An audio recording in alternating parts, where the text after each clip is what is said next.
அதிசயங்கள் செய்கிறவர் நம் அருகில் இருக்கிறார். அற்புதங்கள் செய்கிறவர் என்றும் நமக்குள் வசிக்கிறார். என்னாம் 13 1 முதல் 3 வசனம் கொஞ்சம் வாசிக்க பார்க்கலாம். கர்த்தர் மோசேயை நோக்கி, நான் இஸ்ரவேல் புத்திரருக்கு கொடுக்கும் கானான் தேசத்தை சுற்றி பார்ப்பதற்கு நீ மனிதரை அனுப்பு. ஒவ்வொரு பிதாக்களின் கோத்திரத்திலும் ஒவ்வொரு பிரபுவாகிய புருஷனை அனுப்ப வேண்டும் என்றார். மோசே கர்த்தருடைய வாக்கின்படியே அவர்களை பாரான் வனாந்தரத்திலிருந்து அனுப்பினான். அந்த மனிதர் யாவரும் இஸ்ரவேல் புத்திரரின் தலைவர்கள். ஆண்டவர் வாக்கு பண்ணின இந்த கானான் தேசத்தை வேவு பார்க்கும்படி 12 பேர் புறப்பட்டு போனார்கள் அப்படி நம்ம இங்க வாசிக்கிறோம். இந்த வசனத்தை மட்டும் பார்த்தீங்கன்னா ஆண்டவர் இவர்களை அனுப்பினது போல தெரிகிறது. ஆண்டவர் மோசேக்கு சொல்ல மோசே இவர்களை அனுப்பினது போல தெரிகிறது. ஆனால் உண்மையில என்ன நடந்தது? இஸ்ரவேல் ஜனம் அவர்கள் தான் கேட்கிறாங்க.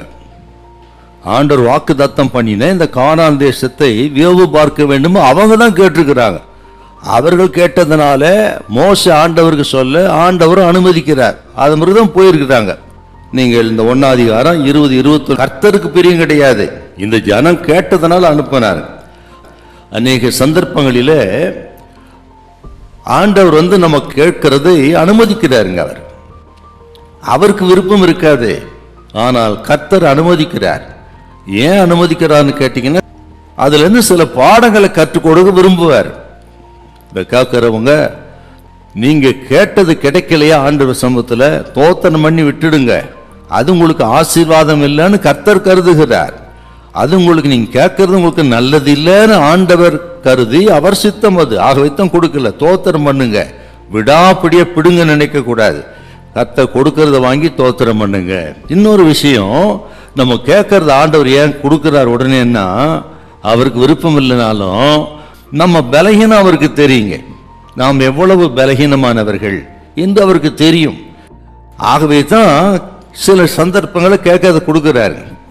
ஆகவே தேவ பிள்ளைகள், நீங்கள் உங்க சுய புத்தியின் மேல் சாயாம ஆண்டவரை சார்ந்து தேவ சித்தப்படியாய் வாழணும், தேவ சித்தப்படி கேட்கணும், தேவ சித்தப்படி அவர் பிரியமா வாழணும் மட்டும் நீங்க முடிவு பண்ணி இருந்து விட்டால் ஒரு குறை வைக்கவே மாட்டார். தேவ சித்தத்தை மீறி நடக்கும் பொழுதுதான், ஜெபிக்கும் பொழுதுதான், கேட்கும் பொழுதுதான், விடாப்படியா கேட்கும் பொழுது, பிடுங்க நினைக்கும் பொழுதுதான் நிறைய பிரச்சனை வருது. ஆகவே ஆண்டவர் சித்தத்தை அவர் பலத்தை நம்பி அவருக்குள்ளே வாழுங்க, ஒரு குறை அப்பா வைக்க மாட்டார். ஹல்லேலூயா, ஹல்லேலூயா.